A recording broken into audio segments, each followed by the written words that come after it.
नमस्कार, स्वागत है आप सभी का जेके मीडिया पे और मैं ही आनेजा आपके साथ। कोविड-19 की सेकेंड वेव में जिस तरीके की डेथ्स और जितने ज़्यादा केसेस देखने को मिले, उसका इम्पैक्ट हर एक के ऊपर पड़ा है, लगभग हर व्यक्ति के ऊपर पड़ा है। पर उनके ऊपर शायद सबसे ज़्यादा पड़ा होगा जिन बच्चों ने अपने माँ बाप गंवा दिए कोविड-19 की वजह से।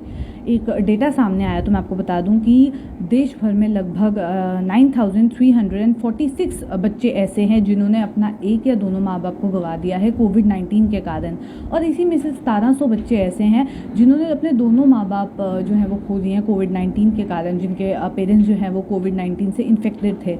तो इन बच्चों के लिए अब गवर्नमेंट बहुत कुछ करने के जो है वो प्लान्स बना रहे हैं ताकि इनको ज़्यादा से ज़्यादा सपोर्ट किया जाए। National commission for protection of child rights भी इसके ऊपर अब काम कर रहा है, और साथ ही साथ डेटा भी सामने आया है। तो ये डेटा जो है वो, जैसे मैंने नंबर्स आपके साथ शेयर किए कि इतने ज़्यादा बच्चे जो हैं वो इस समय इफ़ेक्ट हो गए हैं कोविड-19 की वजह से, उनके पेरेंट्स की मृत्यु हो गई कोविड-19 की वजह से, तो अब उनके लिए कहीं ना कहीं प्रॉब्लम्स जो हैं वो खड़ी होती हैं।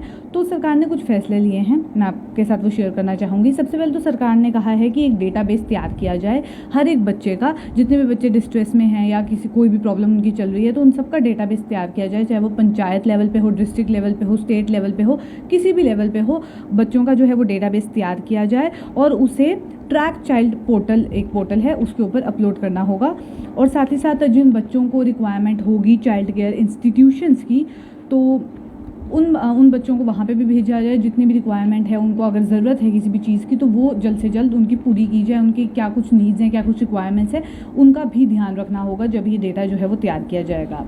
सिर्फ इतना ही नहीं, और अगर कोविड-19 की थर्ड वेव की बात करें तो वो एक्सपेक्टेड है कि एंडिंग ईयर में कोविड-19 की थर्ड वेव भी आएगी, और सबसे ज़्यादा इम्पैक्ट जो है वो उसमें बच्चों पे ही होगा, ऐसा अंदाज़ा लगाया जा रहा है, क्योंकि बच्चों को अभी तक वैक्सीन भी मुहैया नहीं करवाई गई है। बच्चों को अभी तक वैक्सीन नहीं लगी है।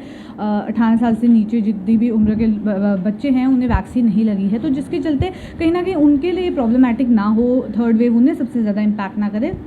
तो सरकार ने उसके लिए कुछ गाइडलाइंस निकाली हैं कि क्या कुछ किया जाए, क्या प्रिकॉशंस लिए जाएं।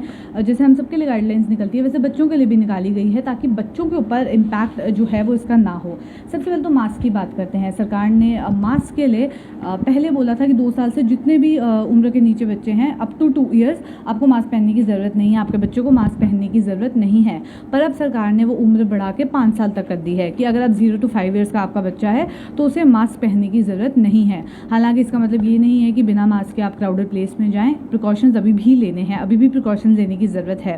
वहीं अगर बात करें 6 to 11 ईयर्स की, जितने भी इस एज ग्रुप में बच्चे लाया करते हैं वो मास्क पहने, मगर वो मेक श्योर करें कि जब वो मास्क पहन रहे हैं तो वो अपने पेरेंट्स की सुपरविजन में है। और जितने भी 11 से ऊपर हैं उन्हें नॉर्मल एडल्ट्स की तरह मास्क पहनना है, जैसे हम लोग पहनते हैं। कभी भी क्राउडेड प्लेस में हो या कोई भी व्यक्ति हमारे साथ हो तो हम प्रेफर करते हैं मास्क पहनना नॉर्मल एडल्ट्स की तरह। 12 ईयर्स एंड अबव जितने भी हैं उन सबको मास्क पहनना है। ये तो रही मास्क की बात। और जितनी दवाइयाँ हैं उनको लेके भी डेटा सामने आया है, क्योंकि कोविड-19 की सेकेंड वेव में सबसे ज़्यादा ये नोटिस किया गया कि लोग अपने आप से ही दवाइयाँ ले रहे हैं, बिना प्रिस्क्रिप्शन के, बिना किसी डॉक्टर से सलाह लिए खुद ही दवाइयाँ ले रहे हैं, और स्पेशली रेमडेसिविर जैसे इंजेक्शंस भी ले रहे हैं, जिसकी वजह से उसकी शॉर्टेज भी देखने को मिली।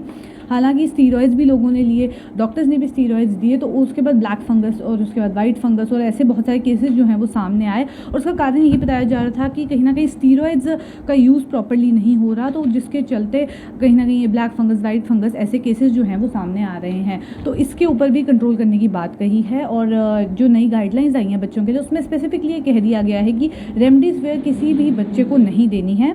और बात करें उसके साथ उन्होंने ये भी मेंशन किया है कि इस समय लैक ऑफ सेफ्टी डाटा, इस समय कोई भी ऐसा डाटा नहीं है जो रेमडेसिविर की एफिशिएंसी प्रूव करता है कि वो कोरोना वायरस को ठीक करेगा, या जितने भी लोग इन्फेक्टेड हैं उनके लिए कहीं ना कहीं एक प्रोटेक्शन साबित होगा। तो इसके अभी बच्चों को रेमडेसिविर बिल्कुल भी नहीं दी जाए। वहीं स्टीरॉइड्स की बात भी मैंने करी थी, तो स्टीरॉइड्स को लेके भी सरकार ने गाइडलाइंस में मेंशन कर दिया है कि जितने भी बच्चे हैं उन्हें स्टीरॉइड्स बिल्कुल नहीं देनी है, चाहे उन्हें ज़्यादा भी इन्फेक्शन हो। हालांकि अगर ज़्यादा इन्फेक्शन होता है और उन्हें स्टीरॉइड देने की नौबत आ जाती है किसी भी कारणवश, तो वो हॉस्पिटल में डॉक्टर्स के द्वारा ही दी जाएगी। वो भी बहुत, अगर कोई वैसी सिचुएशन बन जाती है कि स्टीरॉइड्स के अलावा कोई ऑप्शन ही नहीं है, और डॉक्टर्स के साथ साथ पेरेंट्स की भी सुपरविजन होगी, दोनों वहाँ पे मौजूद होंगे, और हॉस्पिटल्स में ही दी जाएगी, घरों में नहीं दी जाएगी। स्टीरॉइड्स देने के लिए एक प्रोटोकॉल जो है वो बता दिया गया है। मास्क की बात मैंने आपको बता दी। ये जो नई गाइडलाइंस आई हैं वो director general of health services यानी कि DGHS के द्वारा जारी कर दी गई हैं। और साथ ही साथ जितने भी बच्चे एसिम्टोमेटिक हैं, जिन्हें माइल्ड इन्फेक्शन है, अब उनके लिए भी गाइडलाइंस जारी कर दी गई हैं। जितने बच्चे एसिम्टोमेटिक हैं उन्हें बिल्कुल भी कोई ट्रीटमेंट या कोई दवाई अपने आप से नहीं लेनी है। जैसे कोविड-19 की सेकेंड वेव में बहुत ज़्यादा देखा गया कि लोग खुद से ही दवाइयाँ ले रहे थे, क्योंकि फर्स्ट वेव में लोगों ने देखा कि मल्टीविटामिन या कुछ पर्टिकुलर दवाइयाँ लेने से वो जो उनके सिम्टम्स हैं वो कंट्रोल हो रहे हैं, तो इसके चलते लोग खुद ले रहे थे।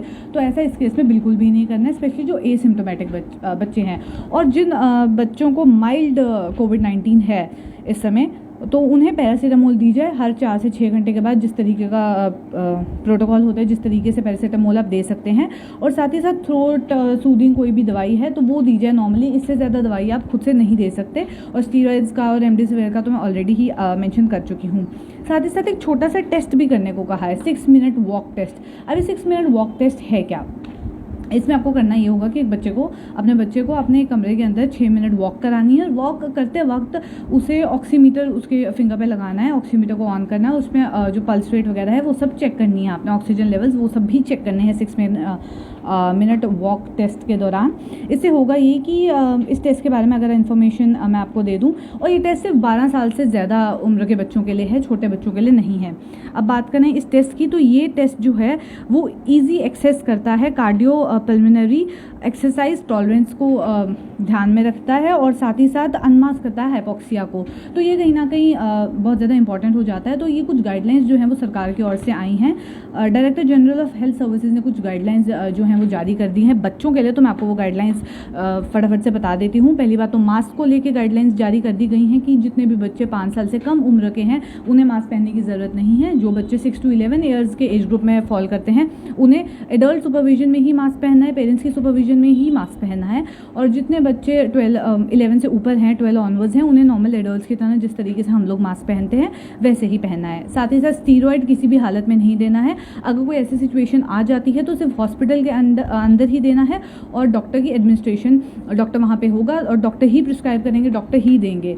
और साथ ही साथ रेमडेसिविर के लिए तो बिल्कुल ही मना कर दिया कि रेमडेसिविर किसी भी बच्चे को नहीं देनी है। साथ ही साथ जो बच्चे माइल्ड कोविड-19 से इन्फेक्टेड हैं उनके लिए भी दवाइयाँ जो हैं वो पैरासीटामोल या ज़्यादा थ्रोट इन्फेक्शन के अलावा कोई दवाई उन्हें खुद से नहीं देनी है। और जो एसिम्टोमेटिक हैं उन्हें खुद से कोई दवाई देनी ही नहीं है, उनके लिए कोई ट्रीटमेंट जैसे घर में आप नहीं करें, वही बेटर रहेगा, ये वो नई गाइडलाइंस कहती हैं। और साथ ही साथ एंटी माइक्रोबियल जितनी भी हैं दवाइयाँ वो लोगों ने बहुत ज़्यादा ली कोविड-19 की सेकेंड वेव में। तो उसके ऊपर भी सरकार ने कहा कि कोई भी डेटा ऐसा सामने नहीं आया है जो ये शो करता है, जो प्रूव करता है कि एंटी माइक्रोबियल्स का कहीं पे भी कोई रोल है कोविड-19 को ठीक करने में। तो इसके ऊपर भी ध्यान रखें और कोविड-19 के चलते एंटी माइक्रोबियल्स जो हैं वो ना दिए जाएं।